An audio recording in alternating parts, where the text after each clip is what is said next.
Good afternoon. I hope everybody's doing good. Hope you're having a good day. I just want to read another devotional. I guess that's what I feel like I'm supposed to do right now is do some devotionals. Okay, I'll just start. So the next one, I'm just kind of continuing with the ones I've been doing. This one's called Outside Your Inner Circle. If quality relationships matter so much, shouldn't they infuse most areas of your life? You can find quality relationships with your spouse, your family, your closest friends. But should these be the only area of life that matter and the rest of your life is just an annoyance until you return to those who make you happy? It's important for you to always live a life that matters with those outside your inner circle, to encounter and contribute to community groups that, like your closest relationships, are in some way following the same path that you are. There's significance in calling yourself part of a larger community. It helps to find your individual purpose. It gives you confidence knowing you're part of something larger, and it shows you how many disparate parts can create a unified whole. Even your inner circle isn't big enough to contain the full scope of quality relationship. Start exploring communities that matter. The verse is Hebrews 13:2.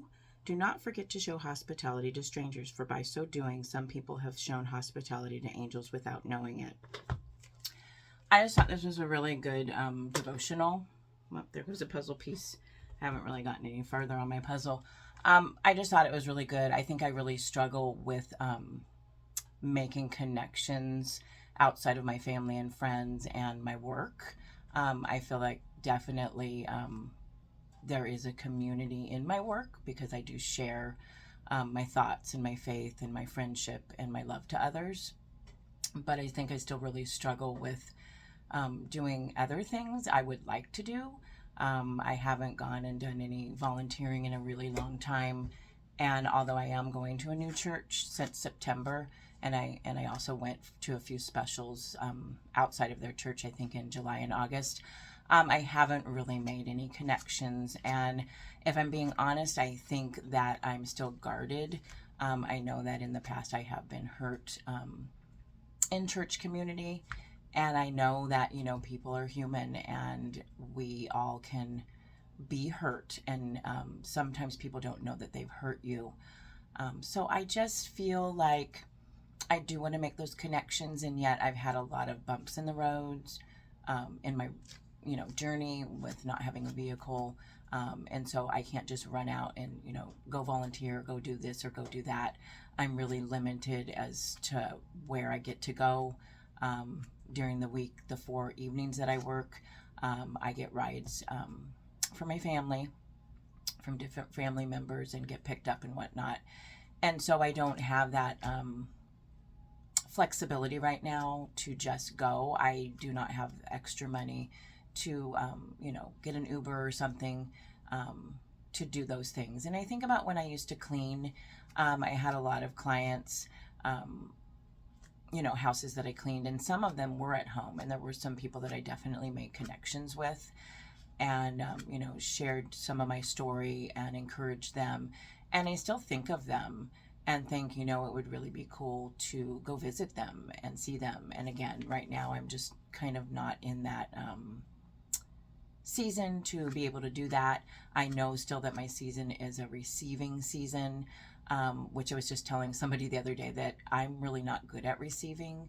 I'm really good at giving, giving of my time, giving of my money, giving to other people in many ways, tangible ways, some ways where they might not even realize that I'm doing something for them, whether I'm praying for them or, just behind the scenes.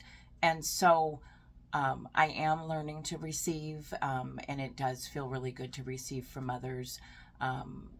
Also, to, ask for help. Again, I don't really feel like I need a whole lot of help. I mean, I got my room cleaned, but I wanted to do that the way that I wanted to do that. And I did get a little bit of help. But I want to be a good receiver because I think that God would like us to be so that he can bless us. And if we're not able to receive, I think that can be maybe pride, and I don't want to be prideful.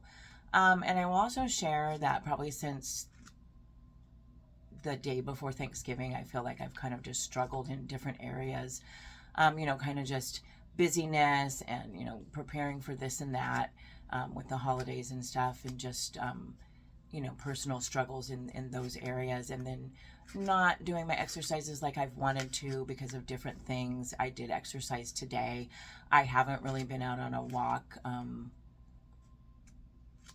Not very often. I feel like maybe the last video that I did when I was walking was probably the last time. I'm hoping to possibly walk today, actually at Kramer's Field.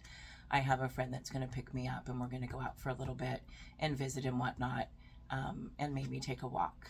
So I'm kind of excited about that. I don't know what the temperature is. I'm pretty sure it is above.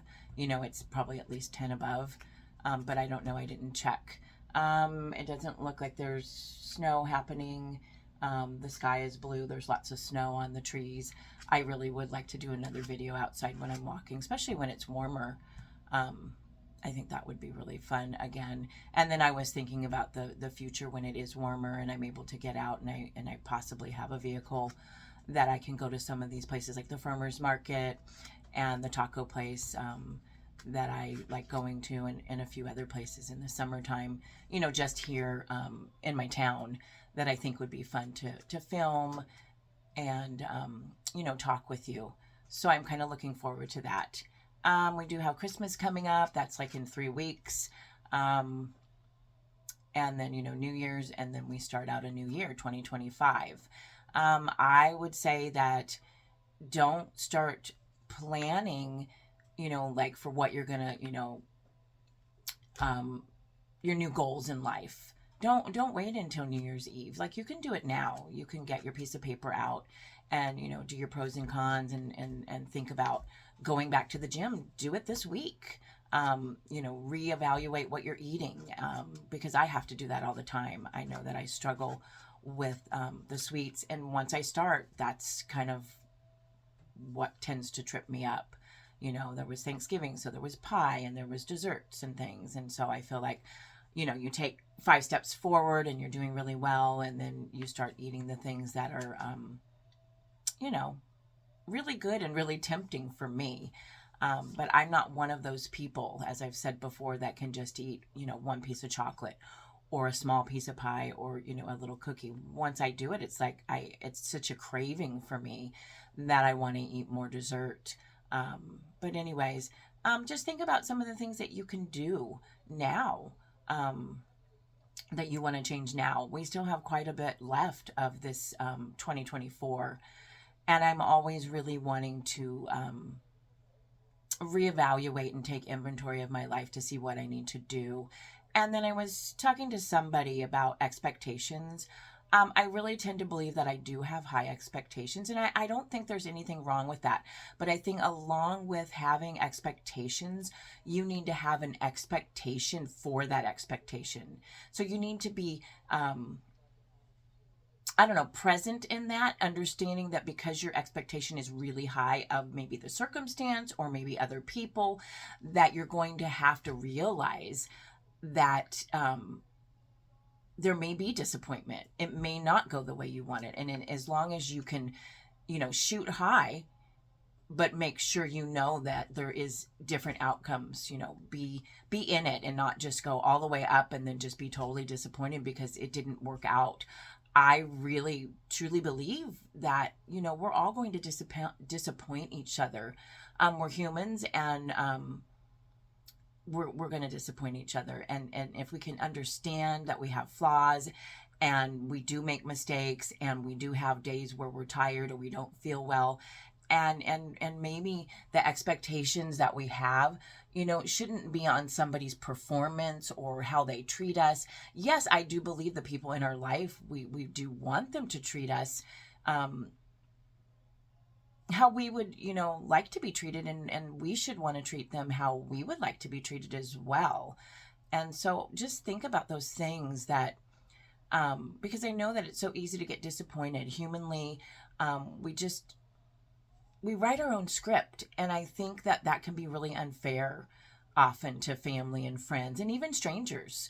I, again, will say that I struggle with a critical spirit, and I really have prayed about it, and I really have asked God to remove that. But I think just being in this world and also being around people that can and have that critical spirit, or even a gossiping spirit or whatever, you can easily take that on. And so you really have to take your inventory and check and see where your spirit is, daily for sure.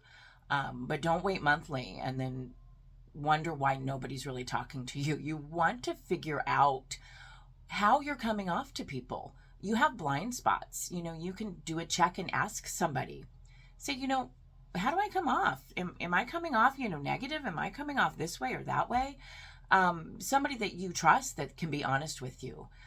Because I know that I see people all day long when I'm at my job or in the evenings, and I can see their different personalities. And anymore, I don't think it's really productive to point those things out to people, like say, hey, wow, you're just always complaining, or you're this, or you're that. I think the best thing that we can do is kind of show how to do things, and that doesn't always work either. You can show people love, you can show people how you do your life, and really hope that you rub off on them.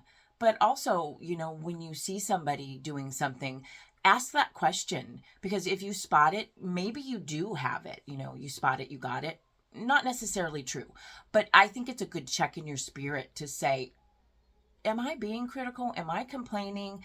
Am I acting this way? When you watch somebody else and see them and think, wow, I'm really glad I don't act that way, then that's a sign, just a recheck to say, hey, am I doing that? And you can really even ask God, hey, is that something I'm doing? Is that why you're showing it to me? Because I really don't want to come off that way to people.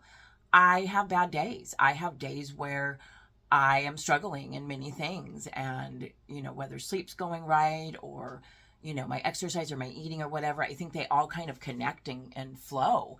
And so it is really easy to get out of rhythm and get out of whatever it is you've started, and then you're going to have to begin again. You're going to have to start again, and be willing to start again, and not beat yourself up, and have that forgiveness for yourself. That you don't just throw in the towel and you're done. Like, pick the towel back up and start again. And so I wasn't planning on saying this, but don't give up. Don't give up on what you started. You're exercising and going to the gym. You're eating better. So you messed up on Thanksgiving and a few days after. So start again. You stop drinking the soda, and maybe you start it up again. Then restart. Just bring it down to 1 soda a day, or whatever it is that you're struggling with. I think we all struggle with food, because food is something that we're dealing with, whether we're feeding a child, or thinking about a menu, or going grocery shopping, or going out to eat with a friend. We're always having food encounters, and what is the best way that we can eat. And food, there's so many yummy foods. And I will be honest with you, they had pizza last night. And she had asked me before, because before they did pizza, and I told her I really don't do pizza anymore, and especially the cheaper pizzas. And then I told her, I said, if you get Domino's, I will absolutely eat it, because I haven't had Domino's, I want to say, since 2018. I could be wrong on that, but it's been a really long time.